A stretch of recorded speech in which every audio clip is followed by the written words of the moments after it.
and this is being recorded.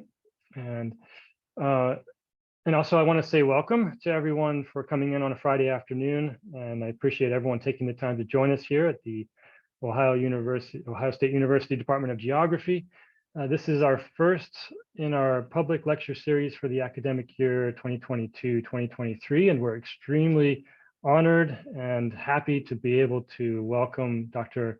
Farhana Sultana to join us today for what I'm sure will be an extremely stimulating talk on the and I'm just thrilled to be able to finally get to hear this. I wanted to offer first a couple introductory remarks. My name is Max Woodworth, and I'm Associate Professor of Geography in the Department of Geography here at Ohio State University. I'm the chair of the speaker committee, and so this gives me the distinct honor of being able to make this introduction.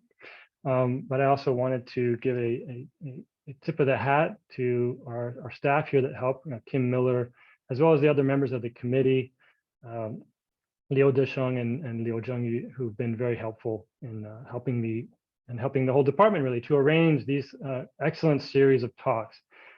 We have 3 talks remaining for this semester, and we hope that all of you can stay in touch with the departments. On October 7th, we have Ken Kawashima from University of Toronto.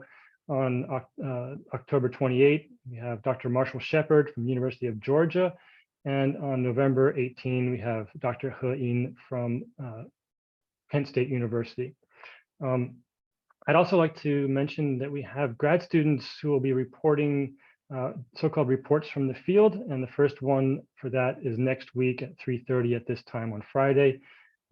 So please, for those of us in the department, please look forward to that. And for those of you joining us from outside the department, welcome.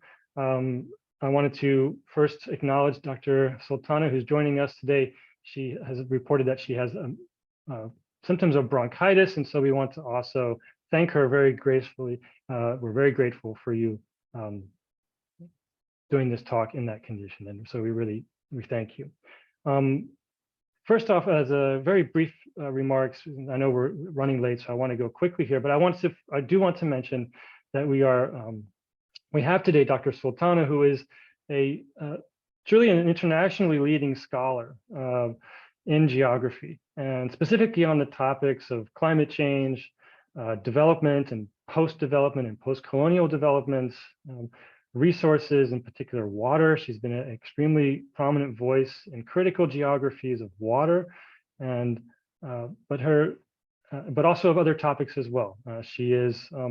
Her work is also, I think, really important to note, informed by a number of very strong social and political commitments. And I think that's one of the most exciting parts about her work. Very strong commitments to the decolonization of development and of knowledge production in the academy, of commitments to environmental justice and social justice that are absolutely front and center in her work, and also to transnational feminism. And I think those extremely powerful commitments that she articulates in her work are really what make her such a strong voice globally, and we really appreciate that. She is the author of a very significant number of extremely high impact scholarly works that have been published in many of the discipline's leading journals, the Annals of the American Association of Geographers, Antipode, Political Geography, Progress in Human Geography, the International Journal of Urban and Regional Research, and many, many others. And that's just really looking back only the past couple of years. And so really a dynamic and active scholar, and that's something really to admire. But Dr. Sultana also writes for general audiences, and I think this really underscores her commitment to bridge the academy and the communities she works with, and it shows her strong desire to engage communities both close to her and those around the world. And so I think that's something also to learn from for all of us. She's the recipient of many prestigious grants and awards, and most recently in 2019, she received the American Association of Geographers Glenda Laws Award for her, quote, outstanding contributions to geographic research on social issues. She's currently stationed at Syracuse University, but maintains also an affiliation with the International Center for Climate Change and Development at the Independent University of Bangladesh. Once again, we're very pleased to have you here. We're so grateful for you taking the time, and we're glad that we've been able to overcome this technical glitch to get this presentation up and running. As a practical matter, because it's sharing my screen, just as we go through the slides, just let me know when you want to proceed, and I'll click the appropriate button. And following the talk, we will have a Q&A period, and it's convention in this department to allow graduate students to offer the first question or questions, and I'll be monitoring and moderating that in due course. So thanks to everyone, and welcome, and I'd like to turn pass the mic, so to speak, to Dr. Sultana, and thank you very much once again. Thank you, Max, for that generous introduction, and hello, everyone. Wherever you may be, whether it's good morning, good evening, good afternoon. And thank you very much to OSU's Department of Geography for inviting me to speak with you today, and for all of you sticking through our first few minutes of technical glitches. Max, if you could just hit enter on your slide, that slide should load fully, or just click on that to see if it works. That little bar across the bottom should stop. Okay, there we go. Oh, I came back again. I think you just need to move your mouse. All right, so what I'm going to do today is briefly talk about something that's part of wider ongoing work, and it draws from one of my recent publications, and I'll put that information at the end of my talk in case anyone's interested in reading the much longer detailed piece. And the primary goal of my talk today is to explain what I mean by climate coloniality as it is theorized and grounded in lived experiences, and then the necessity to decolonize climate change in order to think about various ways of having much more beneficial politics going forward. If you could hit next slide, please, Max. All right, thank you. So in a speech that went viral at the opening summit in the latest climate conference late last year in 2021, November, which is also known as the COP26, or the 26th meeting of the Conference of Parties on Climate, Prime Minister of Barbados, Mia Mottley, argued, quote, "We do not want that dreaded death sentence, and we have come here to say today, try harder," end quote. After a 2-year hiatus due to the COVID-19 pandemic, the necessity to halt climate breakdown was fervently clamored for at the global conference. Yet a dismal COP26 led Indigenous and environmental and youth activists to call various climate solutions to be false and a form of perpetuating colonialism through land grabs, extraction, displacement, and dispossession. Bolivian president echoed such concerns about carbon offsetting and the imposition of rules from powerful countries on historically marginalized countries through the UN system and other international mechanisms to be the, quote, new carbon colonialism, end quote, which basically means an argument where post-colonial countries that are already marginalized are further marginalized in international negotiations, and the power matrices of control that are exerted not only over climate narratives, but how climate problems are solved. At the same time that the COP26 was occurring, a parallel People's Summit for Climate Justice made insistent demands for systems change. Youth climate activists rallied under the banner of "No More Blah, Blah, Blah" to criticize failures and unkept promises by world leaders. I suspect these will be even more strident at the upcoming COP27, but protesters are going to be much more reined in this year because of how powerful they were last year. But what we did here were rhetorical critiques of the empty promises. But then they were also backed up by examples of real-world politics, such as the simultaneous commandeering of climate justice narratives and greenwashing by the fossil fuel lobby and politicians. Indeed, the fossil fuel industry had the largest delegation to the COP26, drawing attention and criticism globally in the overt and covert influence and manipulations of climate policy through decades of climate denial, delay, deflections, and dispossessions. So from heads of state to local activists, colonial tactics were identified and openly called out during and long after COP26. It really instigated new sets of debates.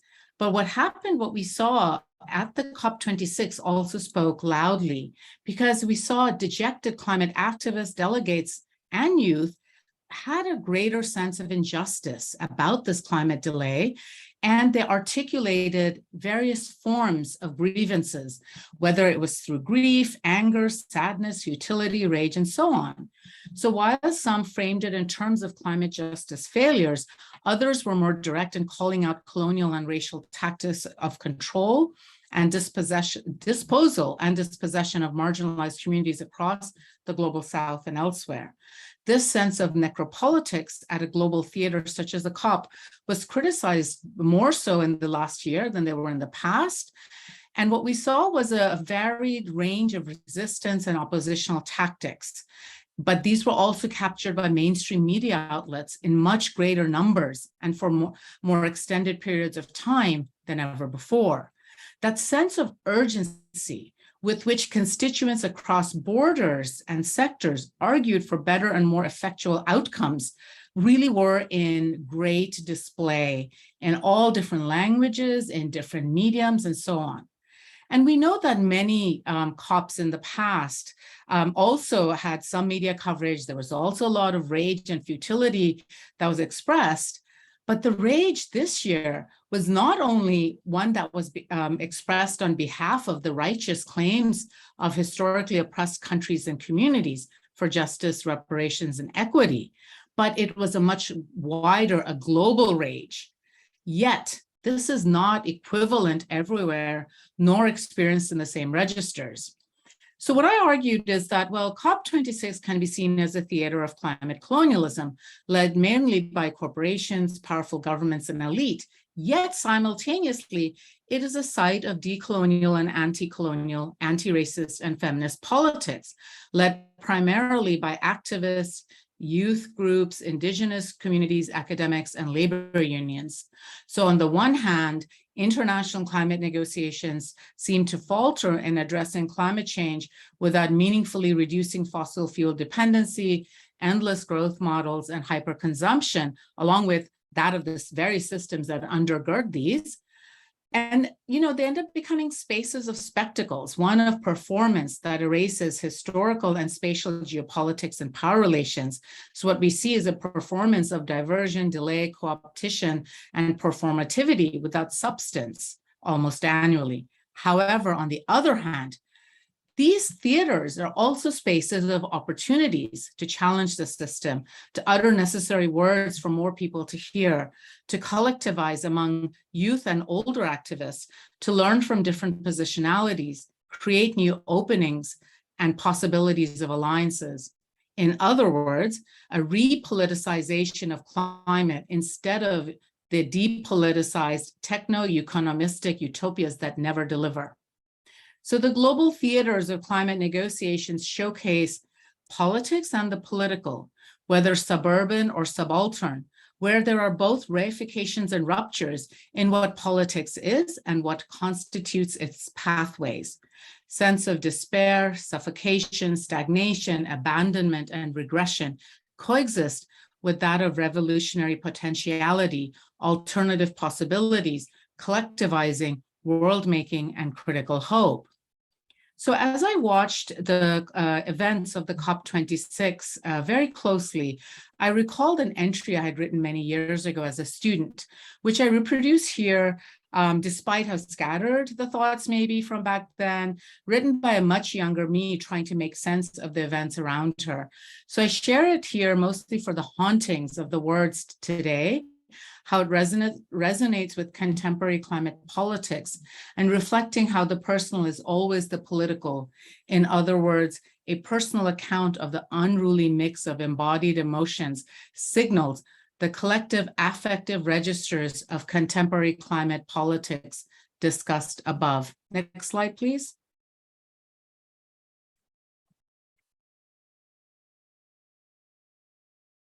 Quote, Amar sposhto mone ache, I clearly remember That night in April 1991, when a massive tropical cyclone barreled into Bangladesh, how the sound of the storm, the trees churning, and the buildings shaking scared me throughout the night.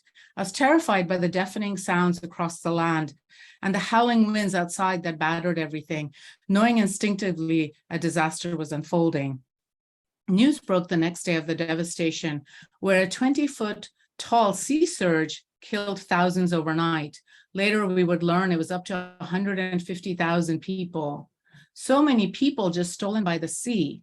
A gamut of grief, worry, and guilt filled me that day and subsequent days as we read newspapers and looked at the images on our small TV of utter devastation, flattened homes and trees, and floating carcasses of humans and livestock alike.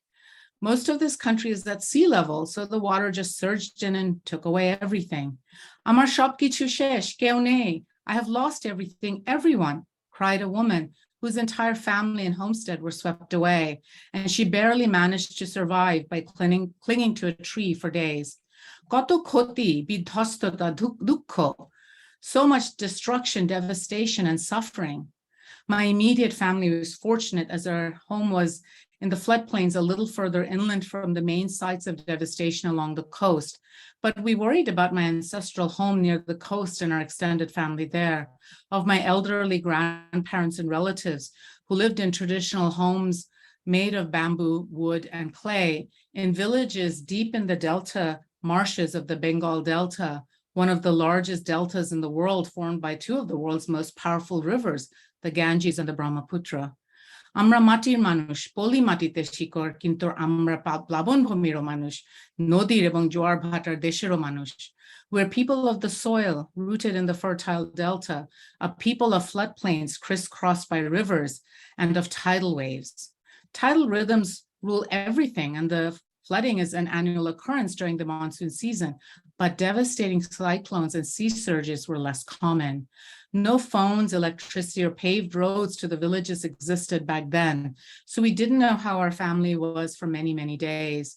Coastal communities were historically protected by the Sundarban mangrove forest, but increasingly subjected to tropical cyclone damage and destruction with deforestation. But in coastal villages and towns to the east of the Sundarban forest, there is no natural protection from the wrath of nature. So I kept worrying, the cyclones are coming, killing all. Barbar mone holo, amader sharkar ki korche, prithibir khamotashilra ki korche. I was frustrated with thoughts of what our government was going to do, what the global powerful would do. I felt like both our own government and the global community didn't do enough to reduce vulnerabilities and risks. Man-made global warming is already upon us. Scholars, journalists, activists, politicians in Bangladesh are already talking about it since we've been feeling the impacts for some time. Indeed, our nation state was birthed only in 1971 in the wake of a massive tropical cyclone of 1970 that sparked the hard-won deadly war of independence from Pakistan. Because of the utter lack of concern or care for the dead and dying here, where a devastating storm became a politically galvanizing force for Bangladeshis. But that's another story for another time. So I constantly worry. I worry what happens to those who are drowned out from more powerful storms and surges, whose water sources are increasingly salinized from rising seas and encroaching seawater, whose landing is disappearing from erosion. Where do people take this collective trauma, grief, and anger?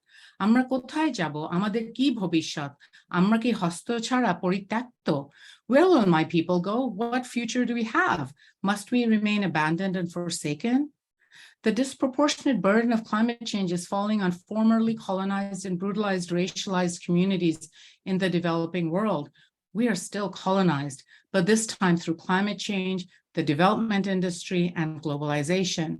I feel an immense responsibility to do something, but no one is going to listen to someone like me. And even more importantly, more marginalized peoples, women and children, farmers and fisher folk, writers and scholars. But we are all expected to be resilient because we have no choice. What an empty word resiliency and recovery feel like. Such hollowness, so much sorrow. Ei shunnota bhari lagche. This emptiness feels heavy. End quote. I am critically self-reflexive of my geopolitical and intersectional locations as I reproduce this vignette as a form of organized testimonial that bears witness to history and coloniality.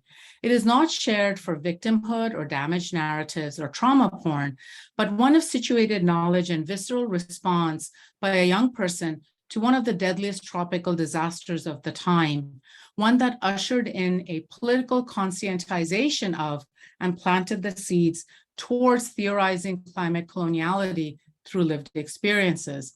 I realize now that I was already writing and thinking decades ago along the lines of what is far better articulated and theorized in the contemporary moment.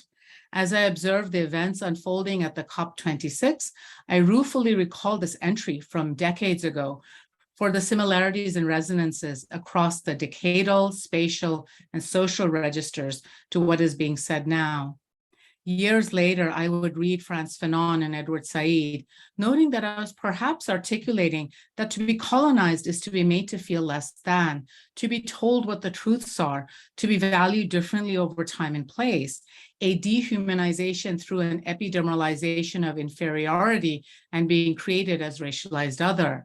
The colonial wound is embodied. It is engraved in bodies and minds. Structural racism structures the world in unequal ways through colonial and imperial violence, both material and epistemological. Fanon gives us tools to think from embodied experiences of climate and colonialism, of geopolitical epistemology and materiality. The spatialization of colonialisms, racism, and environmental destruction go hand in hand. Climate coloniality reproduces the hauntings of colonialism and imperialism through climate impacts in the post-colony, located primarily in the tropics and subtropics, where climate-induced disasters and shifts have been prevalent for some time already, but they're not limited only to those locations. They're just much more heavily felt there. Climate change lays bare the colonialism of not only of our past, but an ongoing coloniality that governs and structures our lives, which are co-constitutive of processes of capitalism, imperialism, and international development. The uneven and unequal vulnerabilities and marginalizations of deaths and devastation taken for granted draw attention to the continuities from the past and into the future, or as Rob Nixon argues, it is a slow form of violence. Next slide, please.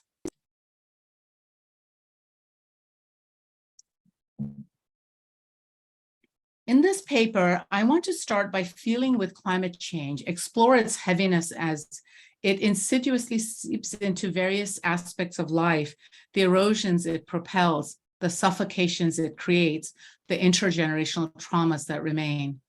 The ennui of coloniality creates centuries of being and not being, of belonging and not belonging, of deficiency and capaciousness, of giving in and resisting. I use some autoethnography from my ongoing work as methodological intervention to theorize climate coloniality here. I invite fellow travelers to reflect on their own resonances and connections, where a colonial wound is the fertile ground for analyzing, framing, and feeling otherwise. My contemplations here are not final or finalized in the least. They continue to marinate and germinate, since there is an unfathomability to the incompleteness of ongoing coloniality. While academic writing conditions us to write in removed and conceptual ways, at a level of abstraction that allows for analysis, I want to interlace with the fleshiness of climate, the past and presence in our bodies, our minds, our soils, and our kin, where the theory is in the flesh and struggles form the basis of political consciousness and oppositional epistemologies against oppression in shared worlds, as theorized by scholars Sherry Moraga and Gloria Anzaldúa, or as the late Bell Hooks poignantly articulated, quote, marginality as more than a side of deprivation, it is also the side of radical possibility, a space of resistance, end quote. In some ways, this is perhaps border thinking, or thinking from the borderlands that are oppressed by the colonial matrix of power, but nonetheless resisted, where knowledge can be produced outside of modernity, but in relation to its decolonial scholarship. Alternative epistemologies and cosmologies emerge from lived experiences that were and are devalued in Eurocentric modernity and climate coloniality. This requires addressing both epistemic violences and material outcomes. By weaving through such mediations, I offer an explanation of climate coloniality that is theorized and grounded in lived experiences. I demonstrate that confronting climate coloniality also involves reconstituting individual and collective memories and consciousness for reconciliation and liberation. Part of this is accounting for the embodied emotional geographies of climate coloniality. So now I'm going to turn to what I mean by climate coloniality. So briefly put, let me first define what coloniality is. Coloniality is, in lived experiences, expresses the complexities of the coloniality of power and the ongoing and enduring assaults of colonialism through modernity, capitalism, neocolonialism, imperialism, and international development. As theorized by Anibal Quijano and Walter Mignolo, coloniality relies on racial domination and hierarchical power relations established during active colonialism and ongoing currently in post-colonial space-times where the colonial matrix of power persists. Thus, I argue that climate coloniality occurs where Eurocentric hegemony, neocolonialism, racial capitalism, uneven consumption, and military domination are co-constitutive of climate impacts experienced by variously racialized populations who are disproportionately made vulnerable and disposable. The racial disposability of both those experiencing climate devastation in their homelands and those displaced as climate migrants demonstrate further the curtailing of self-determination and futurities. Ongoing climate coloniality is expressed through insidious racism globally and continued othering, and through dispossessions, through colonial capitalist extractivism and commodifications, but also rapacious displacement and destruction, creation of sacrifice zones, and disproportionate exposures to harm for more powerful climate-induced hazards. Context matters in understanding coloniality, so it is not an abstract analysis of racialization of difference, but of accounting for embodied, local, material, lived experiences of knowing subjects. Historical differences position colonial and imperial countries overall at greater advantages over post-colonial and presently occupied countries. These are just very broad brush strokes, and here I use global north and global south as analytical categories, but also as geographical spaces marked by both heterogeneity and historical differences. The colonial logics of extractivism that continue through neocolonial and development interventions post-World War II result in an unequal ecological exchange between the global north and the global south because of ongoing extractive capitalism and the imperial structures of global trade and domination in setting policies and ideologies. All of these work to maintain climate coloniality at a global scale. Scholars have quantified this unequal ecological exchange, calling it the ongoing colonial plunder of resources from the global south to the global north, one that contributes to overdeveloping the latter at the expense of the former. Such processes continue various colonial patterns of harm and dispossession. It has been argued that the global north owes the global south a climate debt due to climate coloniality and the ever-increasing colonization of the atmosphere. Legacies of imperial violence live on through not only the exacerbating environmental degradations, but increased climate-induced disasters as frequencies and strengths of climate-fueled hazards such as tropical cyclones grow. The structural violences of colonialism are further felt corporeally, communally, politically, economically, and ecologically in different places. Slow but compounding violence exacerbates vulnerabilities and maintains climate coloniality and extends it into the future. The racial logic of climate tragedies and cumulative impacts is ever present. The undifferentiated humanity that is assumed in persistent narratives of the Anthropocene purely does not exist. Coloniality is experienced through continued ecological degradations that are both overt and covert, episodic and creeping, whereby global capitalism articulates with development and economic growth ideologies to reproduce various forms of colonial racial harms to entire countries in the global south and to communities of color in the global north. Climate coloniality is perpetuated through global land and water grabs, deforestation for growth, neoliberal conservation projects, fossil fuel warfare, new green revolutions for agriculture, rare earth mineral mining, and carbon offsetting programs for the wealthy that are dispossessing the historically impoverished elsewhere. Interventions are called by various names and have various tenors, such as green colonialism, carbon capitalism, fossil capitalism, but often with similar outcomes of domination, displacement, and degradation. Extractivism propagated by global capital and state-sanctioned interventions perpetuates geopolitical climate necropolitics within and beyond borders.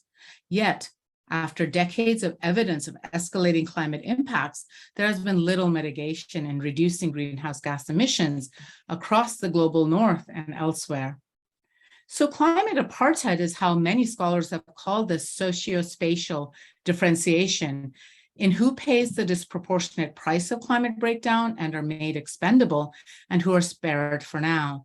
There are complex forms of abjection, precarity, uncertainty, exhaustion, trauma, and impoverishment among those deemed disposable. At the same time, it becomes imperative to recognize the differential intersectionalities within communities and how harms can be reproduced at different scales. Co-production of racial capitalism, heteropatriarchy, white supremacy, and imperialism continue in different ways, often supported by local elites and community members across the globe who end up becoming complicit to all this. The confluence of local power imbalances, uneven creation of vulnerabilities, and production of risks end up merging global climate breakdown with scalar intersectional factors from the planetary to the body, thereby maintaining more complex tapestries of outcomes in different contexts.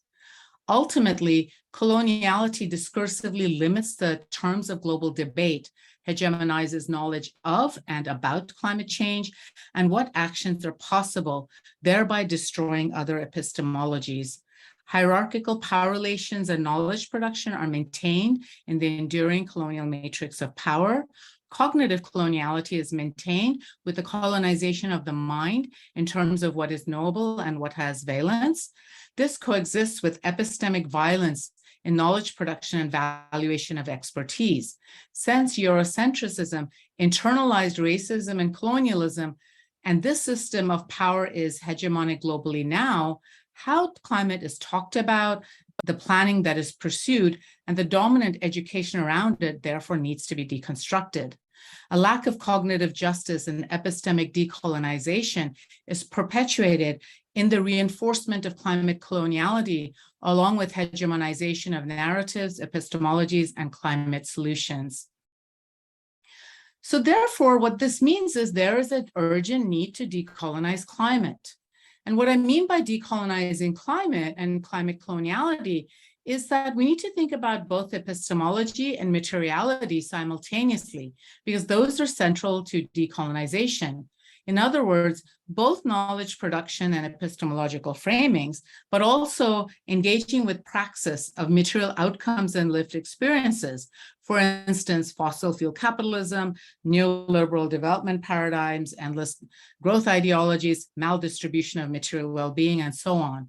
To decolonize climate at a basic level is to integrate more decolonial, anti-colonial, feminist, anti-racist, and anti-capitalist critiques and struggles into mainstream climate discourses and practices to redress ongoing oppressions and marginalizations.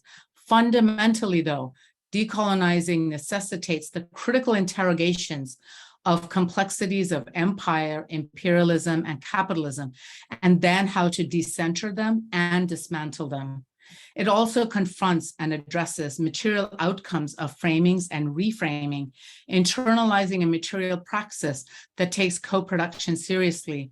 It is not just about recognizing the problems, but working towards distributive justice, reparations, and restitution. However, unreflexive celebration of transformative potentials does not do anyone any favors. It would be impossible to deny the conformity and uniformity that development and capitalism tries to systemically instill everywhere, or how rapacious capitalism reinvents itself through the crises it produces, both materially and discursively. So the shrinking spaces of being otherwise and doing differently do need to be acknowledged. Still, I argue it is increasingly evident that maintaining racial and class privileges at a global scale is impossible to decolonizing climate justice. This is one of the tasks at hand. Liberation comes from destroying colonialism's impacts on lands, bodies, and psyches to overcome the apocalypse that continues to be coloniality. Or to borrow from Fanon, moving from alienation and dehumanization to self-realization in order to decolonize colonial traumas. Healing the colonial wounds through transformative care, empathy, mutuality, and love hold possibilities. And we desperately need to heal colonial wounds everywhere. To achieve this, I posit that concerted work is needed on both the political and the material and the discursive and epistemological aspects, while recognizing how these are but analytical categories for discussion and are intricately intertwined in everyday life in socio-spatial scalar ways. However, I'm going to parse these out briefly before bringing them together. So first, I'll talk about the material and the political, and then I'll turn to the discursive and ideological.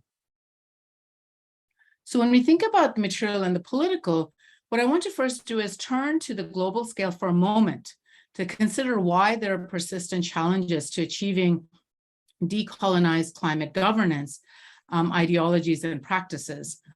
Structural changes are necessary in international governance for equitable recognition and distributive justice to occur across and between countries, while desires for transforming equitable and exploitative systems are reiterated by different constituents and countries, as was seen at the COPs and elsewhere.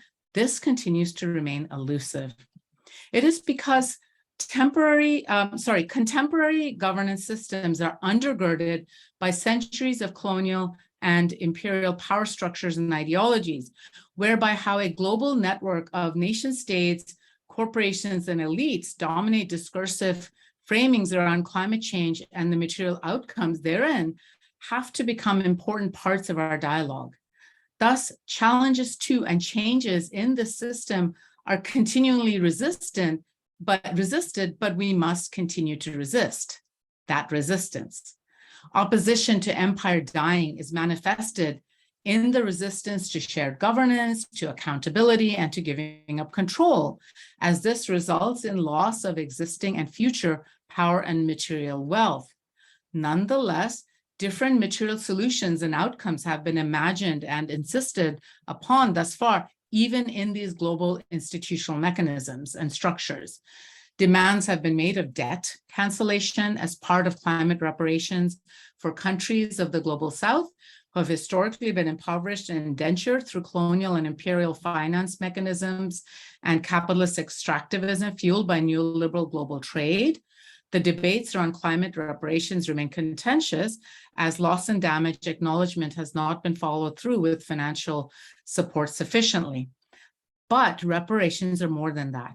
It's about supporting world-making and material changes that account for histories of slavery, colonialism, and imperialism across Asia, Africa, and Latin America.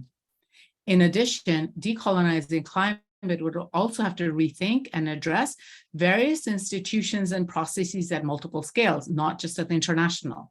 So one would be at the level of the nation state and the role of the state, where it sits vis-a-vis the rise of mutual aid, calls for agroecological sovereignty, energy self-sufficiency, anti-capitalist and anti-neoliberal development. Decolonizing climate is largely meaningless if it doesn't come with measurable shifts in laws, policies, institutional frameworks, or material redistributions. So when we think about material outcomes that are usually adjudicated, governed, and filtered through co-constitutive processes, we need to think about collaborative work and sharing of power. So publicly accountable funding, technologies, and policies with requisite transformation of public institutions and capacities become central to this across the post-colonial and occupied worlds. Furthermore, the role of international development institutions and donor funding come under critical consideration as development can and has perpetuated neocolonial forms of control over post-colonial and occupied worlds through the operations of both international and state organizations, but also non-state organizations such as NGOs, both international and domestic, through the cognitive conditions of citizens and institutions, and in terms of controlling the material distribution of decision-making powers. Development has material and ideological components through which coloniality is enacted and reproduced in capitalist colonial renditions. This occurs through the creation and promotion of desires of Western-style hyperconsumption and development models across the global South. It repeats coloniality's imperial violence through development logics, financing, geopolitics of debt, and Western-style hegemonization of education. Education that continues Eurocentric models of knowledge production, circulation, pedagogy, and value-making also reify coloniality and colonization of the mind as development subjects and citizens are created every day, everywhere. In confronting climate coloniality, the need arises of being mindful of the goal of not just undoing centuries of harm and ongoing devastations through policies, finances, interventions, and media that are insidious in everyday life, but also rebuilding and reconstituting in different ways, in more capacious and equitable ways. Scalar geographic analysis and critiques are essential both in confronting crises and in imagining co-created solutions. In reworking of relationships, we need to therefore focus across geopolitical scales, but also to human, non-human relationships. Valuing indigenous and traditional knowledge and science worldwide is essential to this. Indigenous work in the USA, Canada, Australia, New Zealand, and Palestine point to the ways that internal colonization has been resisted in settler colonial contexts, offering insights into border crossings for abolition justice. These are by no means the only examples, since anti-colonial movements across Africa, Asia, and Latin America are replete with struggles and reconstitutions over several centuries. These are linked to ongoing global indigenous and peasant-led resistances against extractive exploitative practices, for instance. What is evident is the urgent need for solidarities across frontline communities for decolonization, reformulation of institutions, and power matrices across scales, alongside geopolitical shifts in advancing the valuation for a livable planet for all. This includes epistemic decolonization and recommitment to collective action across borders and boundaries, which now brings me to the discursive and epistemological.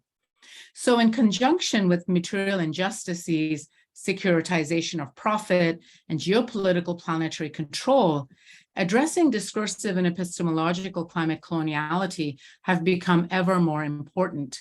Imperialism is underpinned by colonial forms of racialization and race science, devaluing other knowledges and expert voices from marginalized populations, often undergirded by Orientalism, as argued by Edward Said. This raises the urgency to decolonize knowledge production on climate change itself. The same talking heads and so-called experts, often from the global north, often white and male, tend to dominate climate conversations everywhere, rather than those experiencing long-standing climate devastation or producing place-based knowledge. Whitewashing of climate discourses and intellectual spaces is increasingly being critiqued, however. But Decolonizing climate is very much about knowledge production, also in terms of who is cited, which epistemologies are valued, whose ontologies, and so on.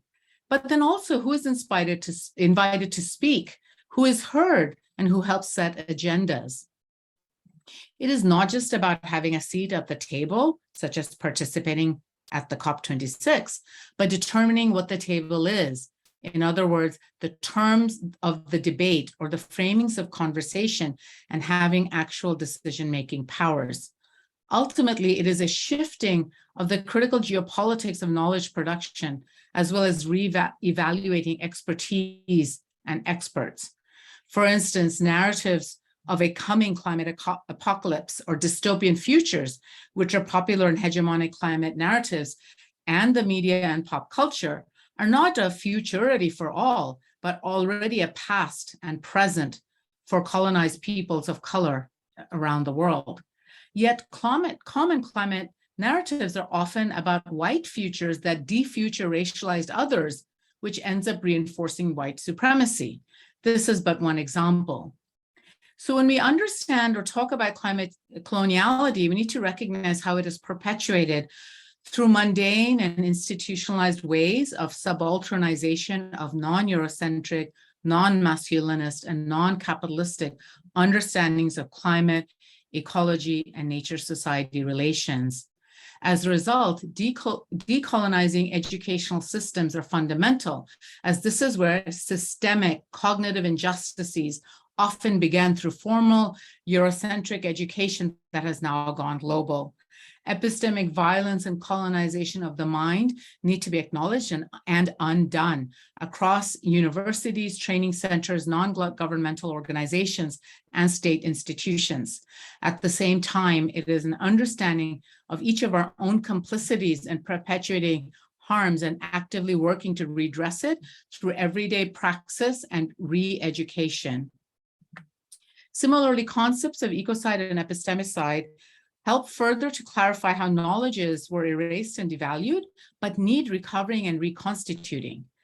The decolonization of the mind remains critical for epistemic justice and pluriverse, where recuperation of collective memory and cultural practices to foster conviviality are important in order to overcome the colonial matrix of power.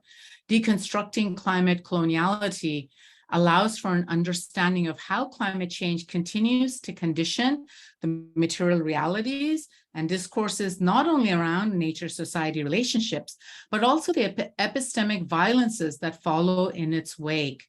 It is the undoing of this that is at stake, and then the remaking of futures not haunted by the past or the present. Decolonizing knowledge systems to confront climate coloniality requires indigenization of knowledge and politics. Throughout history, this has been not only ignored, silenced, and resistant in dominant discussions around climate, but often violently oppressed and erased. However, power exists in the shadows, forging solidarity and cultural continuity against great odds. Therefore, while climate coloniality temporally and spatially causes eroding and erasure, there are also fissures that rupture through its weight, resist its imposition, and rework it. Multiple forms of knowledge may be excluded in hegemonic climate discourses and practices, wrapped up in technomanagerialistic discursive gestures. But these multiple forms of cosmologies and alternative epistemologies are valuable for decolonizing knowledge and resistance that center accountable, reciprocal, and ethical relations and processes across the globe. There are many different ways that decolonization is enacted, ranging from direct action, law, care networks, leapfrogging alliances, cultural resurgence, and more, to center Black, Indigenous, and people of color futures. For instance, blockades, resistance movements, and land back claims are community claims building for liberatory praxis, speaking in one's native tongue, collective memory and culture rebuilding, retelling of historiographies, and celebrating human, non-human kinship are some of the strategies. Native singing and dancing are resistance and valuing storytelling is decolonial action. Reclaiming sacredness is anti-colonial, and counter stories and counter mapping are fecund strategies for opposition. Defending territorial ontologies is decolonial politics. Recognizing relational entanglements and healing foster well-being and convivialities. To celebrate resurgence in cultural practices of art, literature, oral tradition, poetry, and dance is to reclaim agency, desire, futurity, and spirit. These are examples that are all simultaneously coping mechanisms, refusals, and decolonial actions. However, it is vital to not fetishize prehistories as frozen time or culture as magical solutions to systemic oppression, but recognize how they propel further decolonization and revolutionary resistance. These foster fleshing out theories and grounding concepts. It is an affirmation of the humanity of the oppressed and of fostering radical equality and mutuality across the globe. In other words, the agency and corporeality of the colonized come to matter. The realities and concerns of those caught up in epistemic entanglements and frictions, as Anna Singh argues, need to be worked through, where reconciling may not be entirely possible, but differences can coexist. That is the point of pluriversality instead of universality, as argued by many scholars such as Arturo Escobar and others. It is to make visible and draw attention to knowledges and lived experiences, to ground theory in places geographically and ontologically. This involves valuing transgressive oppositional gaze from those within. It insists upon not just engaging with scholarship and bearing witness to harm and violence, but accepting on their own terms the lived experiences and testimonials of self and family members, of kin and ancestors, among those subjected to coloniality. This process validates and gives agency to the enunciating, embodied, and knowing subjects whose lived experiences, praxis, and cosmologies matter. It involves deep listening through the roars and whispers and silences that exist. Through such processes, ethics of care networks, and prioritizing collective well-being instead of only individual well-being become much more clarified. This accounts for embodied ecological, economic, and political safety from harm and fosters flourishing. Healing the colonial wound through transgressive love and solidarity become possible. Alienation is fought against with reclaiming sacredness and relationalities, in moving towards liberation and self-determination without apolitically or ahistorically fetishizing or romancing the local communities or cultures.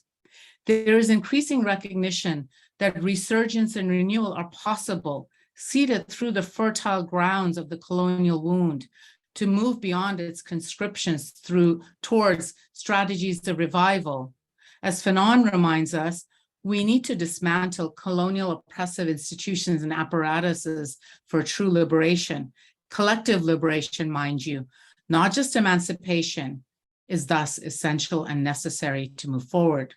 What is evident is that political liberation from climate coloniality will rely on allyship and solidarities in intentional anti-colonial projects across peoples of occupied, post-colonial and settler colonial contexts, particularly among Black, Indigenous, and people of color across continents.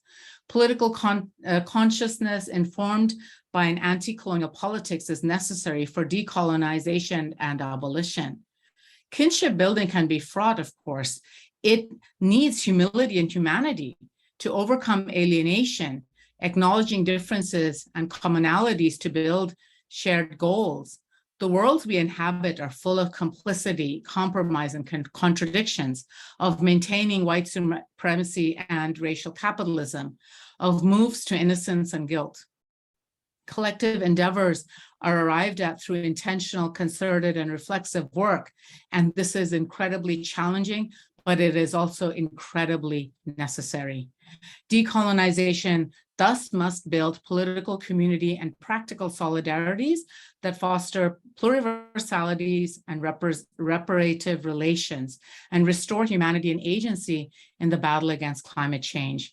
The ruthless extractions and dispossessions from across territories showcase that connections across place-based materialities to broader extractive ideologies and colonial capitalist greed are important things that we need to talk about and study and understand. In other words, it is essential to pursue decolonization that is not some uncritical celebration of transnational solidarity devoid of material politics or intersectional and international analysis. Ultimately, there is no single blueprint for decolonizing climate, as decolonization is a process and not an event. It is in the many acts, small and large, acting in constellations and in collectivities over time that bear results. Next slide, please. So in conclusion, given that this talk is an excerpted précis of a much longer paper, what I'm saying is that colonialism haunts the past, present, and future through climate. Imperialism continues through neocolonialism, racial capitalism, development interventions, education, training, and the media. Climate coloniality is expressed in various forms, such as through fossil fuel capitalism, neoliberal growth models, and hyperconsumptive lifestyles and fossil fuel warfare, but also through structures and systems built and held in place by powerful alliances globally that derive from a colonial past and ongoing coloniality. Climate coloniality seeps through everyday life across space and time, weighing down and curtailing opportunities and possibilities through a toxic mix of global racisms, rapacious extractivism, colonial dispossessions, climate debt, and patriarchy. Dominant discussions around climate tend to make climate change seem apolitical, as a physical phenomenon to be fixed with only technology and finance, instead of a restructuring of relationships to ecologies, waters, lands, and communities we are intimately, materially, and geopolitically connected to. To decolonize is to reveal, reassess, and dismantle colonial structures and discourses, make them non-universal, demonstrate the hegemony deployed historically and through particular racialized colonial practices and everyday tactics of oppression and empire building. Decolonizing climate, therefore, needs to tackle with the complexities of colonialism, imperialism, capitalism, and development in the reproduction of ongoing colonialities through existing global governance structures, discursive framings, material outcomes, and imagined futures. In the end, the terrors of colonialism foreclosed various conditions of possibilities, of futurities, and flourishing that we may never know. Working through this pain and unknowing allows for healing and can promote formulating collaborative liberatory praxis. Coloniality has remade and continues to remake the past, present, and future of many peoples. We are altered, reconfigured, expendable, but we are not passive agents of this, despite constrained circumstances. We live and resist and rebuild and rejoice and refuse, but we also feel sorrow for a past that never got to be, a present that is incomplete, unknowables that haunt and peak. These are the fertile grounds where colonial imperial wounds and resultant rage, grief, and fear are not minimized, but recognized as a part of the driving force of resurgence and collective liberation. One thing is clear: feeling, embodying, and experiencing the impacts of climate coloniality is a very steep price to pay for knowing it. However, speaking about it is an essential component to confronting it and pursuing decolonial futures of abundance and flourishing. Without pathologizing or objectifying those enduring climate coloniality, we need to be able to hear and heed their suffering, learn from the embodied emotional geographies of climate, while also registering and celebrating a multiplicity of local voices, stories, ideas, cosmologies, strengths, and convivialities. politics of indifference, discounting, silencing, ignoring, co-optation, and theft can no longer continue. This is important in dismantling climate coloniality for emancipatory futures. Thank you. And next slide.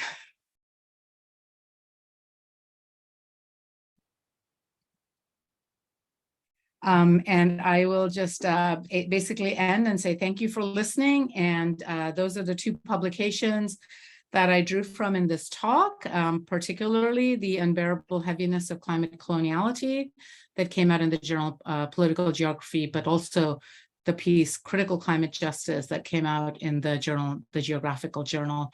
And if you have difficulty accessing the journals from the articles from the journal website, you can also access them from my website, which is farhanasultana.com.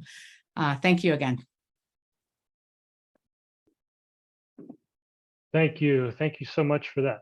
That was really quite breathtaking. And knowing that you've been suffering from bronchitis this whole time, doubly impressive. But just really such a huge amount that you've given us to think about there. And I just have to say thank you very much for that.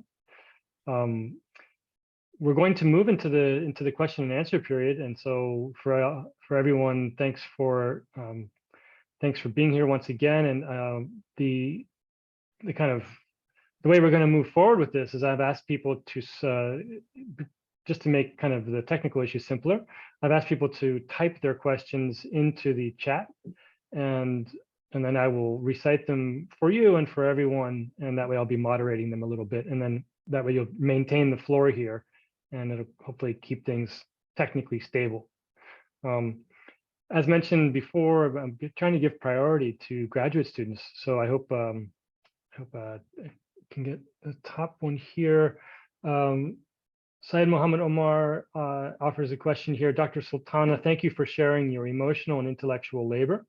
I want to ask, what unifies the constituents of climate coloniality?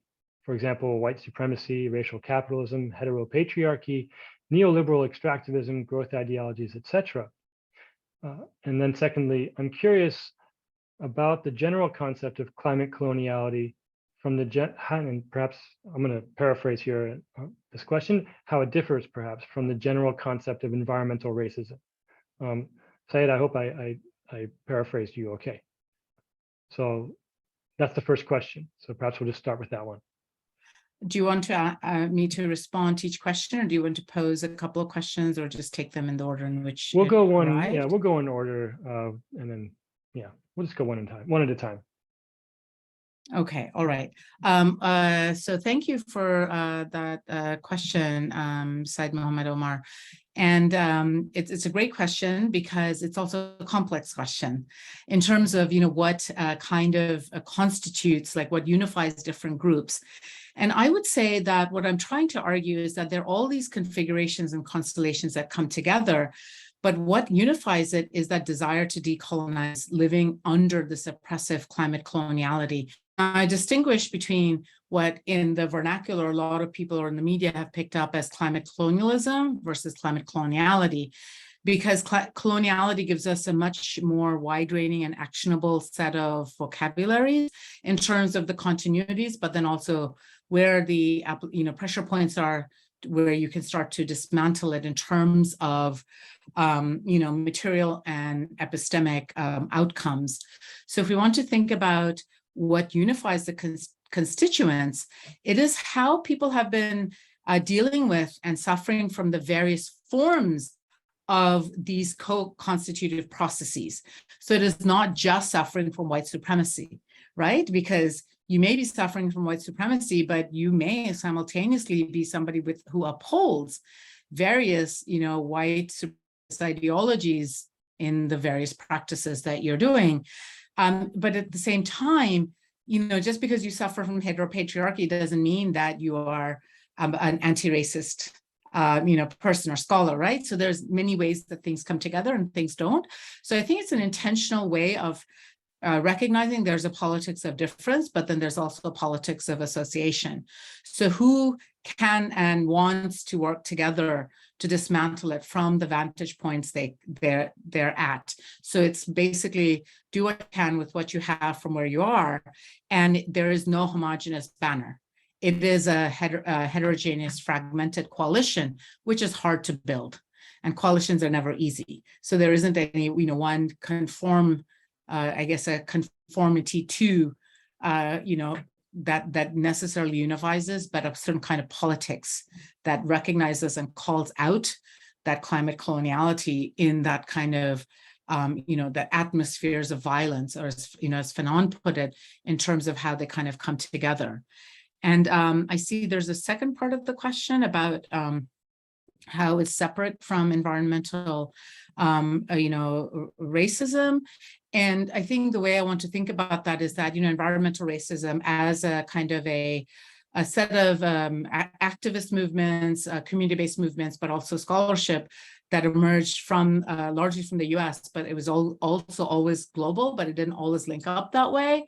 But when we think about, when I think about climate coloniality, I'm thinking beyond just environmental racism, right? In terms of all these other forms of oppression and systems that occur globally to maintain it. It is, you could say it is a form of environmental racism, but if we think about like racial capitalism, it's a much more nuanced set of arguments and debates than the way environmental racism debates have emerged in the US.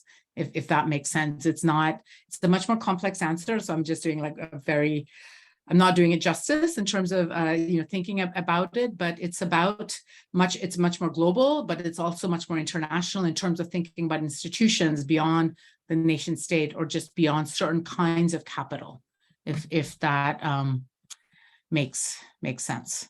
That I discussed this more in the paper, so I would invite you to read it if you haven't yet. Great, thanks so much. Thanks so much for that question. And also, I put in the chat there that everyone should feel free to start piling in with questions, but we're going to kind of move, as I say, one by one, and then I guess time permitting, we'll see how many we can get through.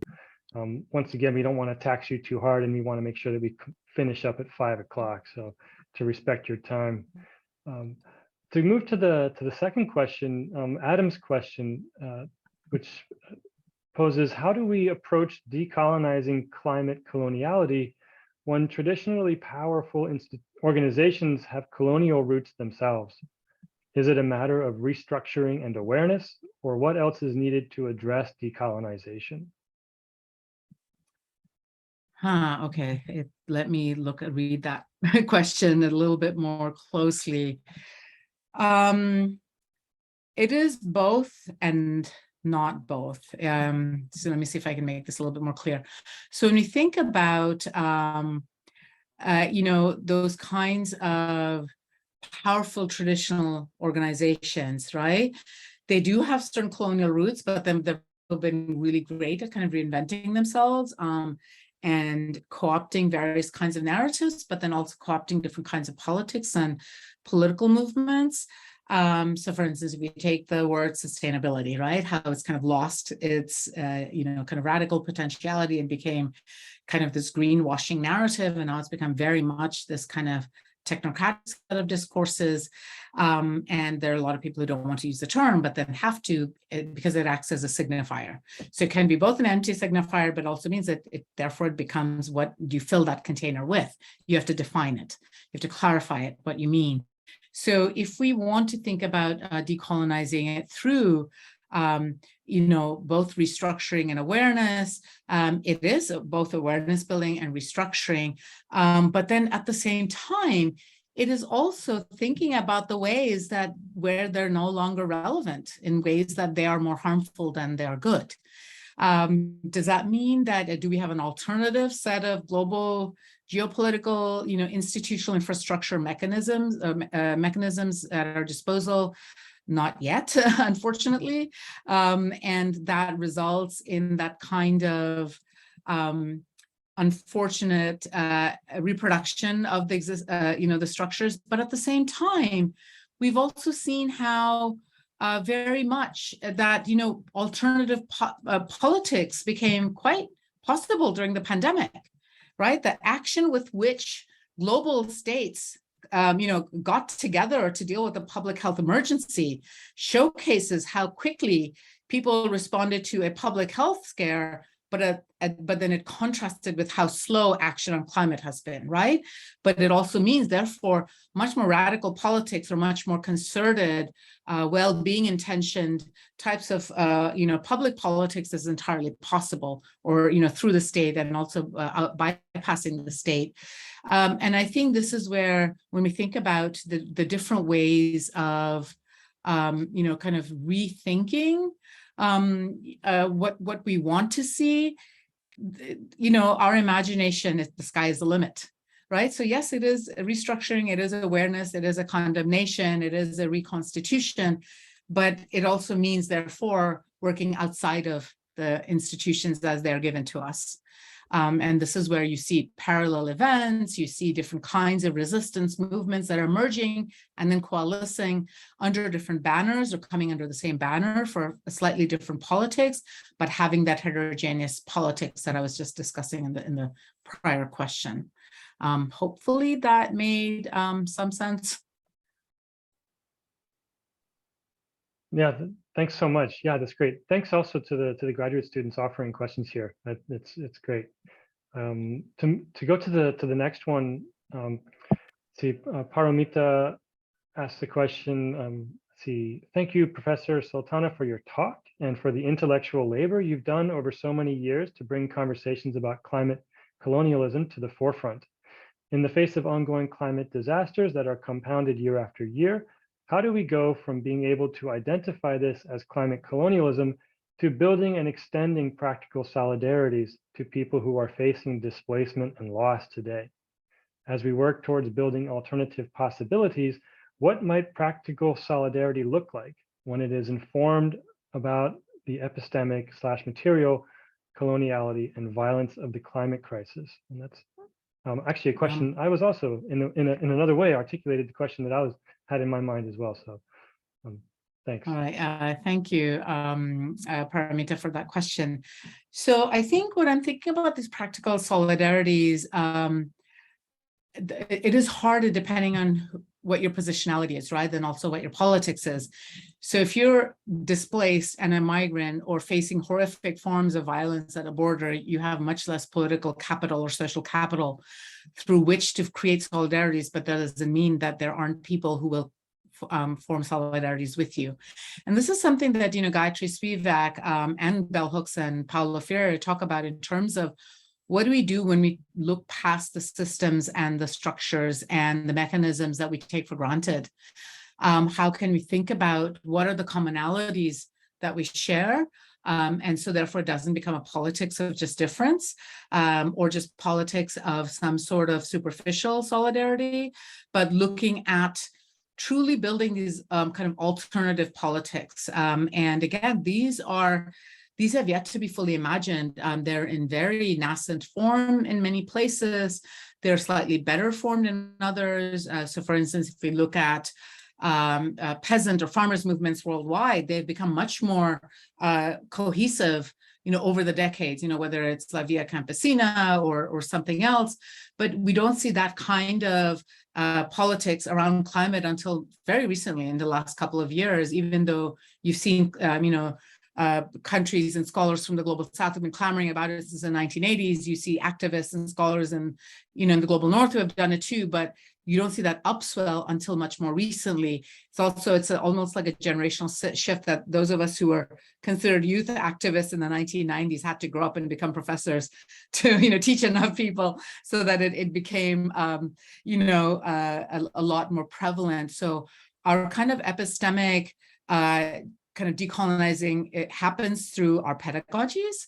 And I call this subversive pedagogy. Like, sure, you can take my course called sustainability, but yeah, you're kind of gonna have to read a lot of anti-racist, feminist, anti-colonial scholarship to understand why sustainability and what it means. So it's not going to be like some, a very dry technocratic policy document sifting in that class.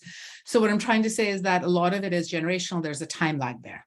So building these alternative possibilities, there's a time lag, but it's also about, I guess, critical mass. So there has to be a groundswell, but it's also about valuing an intentional unlearning to relearn. How many people want to trouble themselves with getting outside their comfort zones to learn more? We're seeing that more now. Part of that is the speed of social media, of much more access to the internet, but then also different ways people are collectivizing and building politics. So it's not just foot march on the street, right? But there's also much more kind of different kinds of politics that are occurring in the background. And practical solidarity is not easy. You have to work at it. And that's what I meant by that intentional politics. And it's very uncomfortable or discomfort making. It is, there's a much earlier piece I wrote about what decolonizing education means. And I talk through these various steps about, it is about critical listening. It is decentering the self and silencing the self so that we're able to hear others. It is about, platform sharing. And there's all kinds of strategies, big and small. So these are the ways that we can think about both epistemic and material decolonizing, which therefore tries to confront that violence is, because some part of the violence is erasure and silencing. So, somebody like me refusing to be silent comes at a greater cost. And it also means it takes courage, and it also takes rage. It means that you're pissed off enough that you keep at it over decades. But there are many people who don't have that luxury. There are many people who choose not to. Everyone has their own personal politics. So it is also about who we are and what our intentional or personal politics are and what we can live with, what risks we can take, are willing to take. And then also find your community, find your kin, right? Find your people. This is how you build practical solidarities. What I mean by your people, meaning other people who have similar politics. And we cannot build alternative possibilities if we don't get outside of the way we think about doing politics now, the way we think about, handing over our self-determination to the nation state or to international institutions. Wonderful. Thanks. I want to, I think in coming up on the 5 o'clock mark, this could very likely be the last question. So I'm going to exercise a little bit of license here and integrate 2 questions a little bit. The next one being from SM, Ansanula, and then also just George Ananchev, who's raised a question. And so just to start off, SM's question here, thank you very much for this power-packed presentation. I fully agree with that. I was just wondering, what do you think? What should be the first step in addressing climate coloniality? And so then here, I think George's question is relevant, where he's asking specifically about how one can adapt dissertation projects and research work in that direction. As you've mentioned, global governance needs to step up to the issue, but do you think they are strong enough to promote, as large corporations from around the world are widely responsible for promoting Western style of consumption, using fossil fuel for power to make the difference? Okay, I was trying to read along and I lost my place because I think it jumped somebody. Okay, it jumped after your comment. All right. So thinking about addressing, okay, all right. So I talk about this in greater detail in the paper itself. So, and I think I touched upon it in my prior 2 responses, in thinking about how do you tackle large corporations, right? Especially as they operate through, nation-state governance structures, as they even influence non-government, or nonprofit organizations. But when we think about issues around what I was mentioning in terms of education, part of confronting that is also the pedagogy that I was talking about, changing curricula, changing habits, thinking about energy transition, thinking about how do we actively build these communities of care or care networks that I talk about in the paper. And what does it mean to have, to develop a mutuality, to recognize the humanity in others and the right of breath, or as, Achille Mbembe talks about, the right of breath, as contrasting to our theory of necropolitics. So if we think about the right of breath of all, especially in the way that marginalized people have been denied the right of breath or right of life, there's no one first step. I think there are multiple first steps, and there are numerous ways. So work within your community, find your people, figure out where your politics lies. And it doesn't mean one community, one group, but it's also, multiple communities and multiple politics. You could be doing whole kinds of things. Like, for instance, I'm asked to sign on all kinds of fossil fuel divestment petitions and to, spotlight various organizations who are working on a whole host of things. But at the same time, it also means that there's a certain politics that also exists in pedagogy of the oppressed, right? The way, Freire described it, or pedagogy around, communities, in terms of thinking about the different types of politics we embody or we want to pursue at any point in time. So it doesn't mean that everyone stops aspiring for better well-being. And this is where some of the degrowth scholars out of Europe have been arguing for. We can have better energy transition and better well-being, or buen vivir, the good life, without this material throughput, without this endless, you can't have infinite growth on a finite planet, right? So how do we reconfigure this so that those who've been denied, or those who have less now, are able to have more going forward, so that those of us who have too much have less, or figure out what it means to live well with less. It doesn't mean that you're living more poorly or eating less, or not doing whatever it is you do, but at the same time it means other things like taxing billionaires, taxing these absolute wastage of fuel via the endless empty flights that go across the Atlantic without people. So it's just and the jet setting of all this, but it also means, therefore, we need to tackle the military-industrial complex, right? Fossil fuel warfare is about carbon footprint. So there are all kinds of things that come in, but you can tackle any one of these as a start. So I think this is where I would say that we need to start addressing climate coloniality by chipping away at multiple roots and on multiple sides.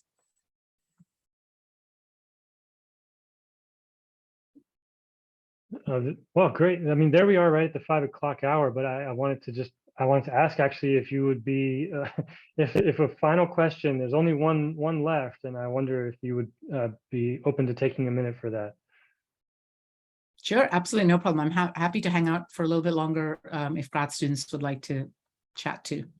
Okay, thank you. That's very generous of you. We have just a question here from a faculty member here at OSU, Pranav Jani, who asks, thanks so much for your talk, Dr. Sultana. I appreciated your point that, paraphrasing here, valuing subaltern knowledge, storytelling, the spiritual, indigenous knowledge, etc., is necessary, while not also fetishizing them. Can you talk about methods of how to do that? It seems we move so easily between the poles of either devaluing or fetishizing. Yes, Dr. Jani, thank you for that question. It is a good one because it is incredibly hard. There is that, it is like a seesaw sometimes, but at the same time, it depends on what do we prioritize? Because you see a lot of talk about kind of resurgence of these politics of communities, politics, or indigenous or different cosmologies. That the entire decolonial turn in recent years in academia, and there's a lot of glossing over them without really bothering to understand what this means. But I think what's really important is to recognize that maybe that's a starting point, but it means more labor. We have to do the legwork to actually understand what these mean within those communities, and to recognize that if we're not from within that community, we'll likely be outsiders, but that doesn't mean we can't learn, right? And we can't see connections or alliances or ways that there are similarities across borders and boundaries. And I think for me, there are no one single method to avoid the fetishizing beyond to call out any fetishizing, but to be really critically self-reflexive. And that self-reflexivity is a methodological learning that we should be teaching all our students. It's about recognizing our positionality in power matrices.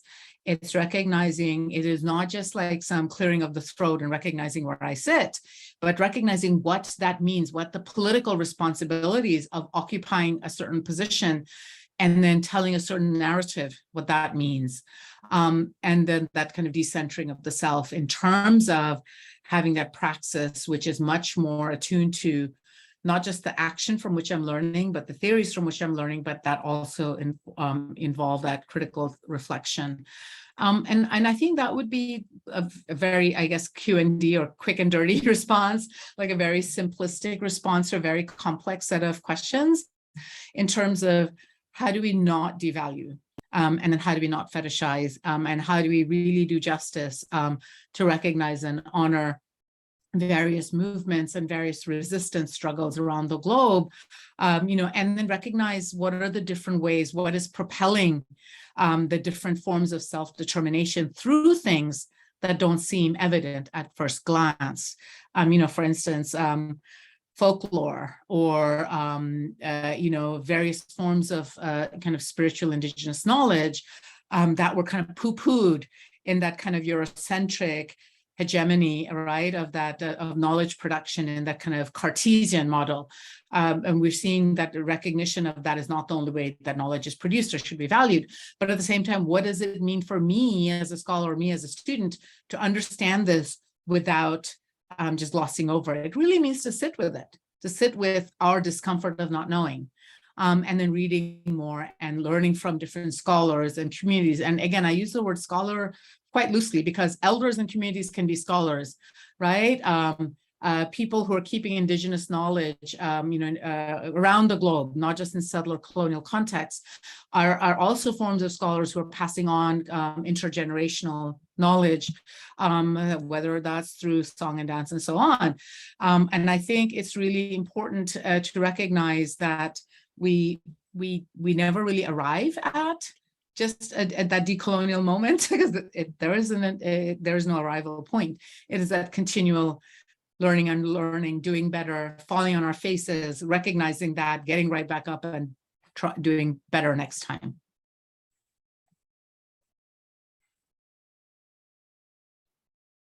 Great. Thank you so much.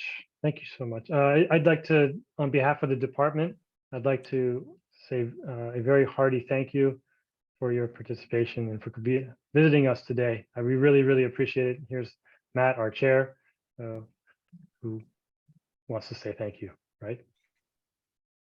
Thank you for having me, and thank you all for sticking on. I know some people had to leave, but thank you for those who are still here. Yeah, thanks very much for visiting us today. It was a treat. Thank you, Matt. We just wish you could have been in person. Yes, I'm sure. I'm sure. My apologies. I was just not well enough to travel this time around. So it's been interesting to kind of revisit this paper and to think about what it means. And I invite people to read the paper, to reach out. I'm sure there will be a recording available to watch that. And see where the journey takes you. It's to be open-minded, and that's a hard thing. It's to be vulnerable, to make yourself vulnerable to hard teachings out there in the world. Thank you, Farhana. That's great. Yeah, absolutely. Okay, thank you everyone who's still on for joining us today. Please stay tuned to the Department of Geography's future talks. And once again, finally, just thank you, Farhana, for your time.